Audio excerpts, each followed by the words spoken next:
कोल्हापुरातील साळोखे नगरमधील वाल्मिकी वसाहतीतल्या एका अल्पवयीन मुलाच्या नातेवाईकानं दुसऱ्या एका अल्पवयीन मुलाला धमकी दिल्याचा आरोप या परिसरातील नागरिकांनी केलाय। या प्रकरणी नागरिकांनी जुना राजवाडा पोलिसात जाऊन संबंधितांवर कारवाईची मागणी केली आहे। कोल्हापुरातील साळोखेनगर नजीकच्या वाल्मिकी वसाहत परिसरातील एका अल्पवयीन मुलानं सोमवारी श्री रामलल्ला मूर्ती प्रतिष्ठापनेच्या दिवशीच आपल्या मोबाईलवर आक्षेपार्ह मजकूर असलेला स्टेटस ठेवला होता।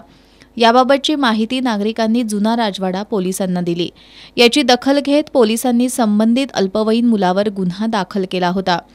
दरम्यान आज त्याच्या मुलाच्या नातेवाईकानं त्या परिसरातील एका अल्पवयीन मुलाला धमकावल्याचा आरोप या परिसरातील नागरिकांनी केलाय।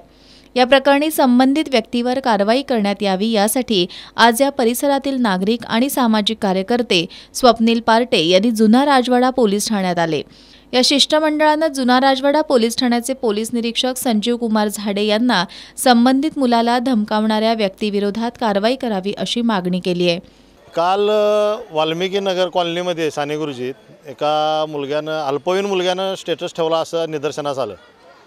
पण आमच्या सकल हिंदू समाजातर्फे तो मुलगा अल्पवयीन नाही असं आम्हाला वाटतंय, म्हणून त्या संदर्भात आम्ही काल पोलीस स्टेशनला रितसर तक्रार दाखल केल्यानंतर त्याला अटक झाली। अटक झाल्यानंतर त्याच्यावर गुन्हा दाखल झाला।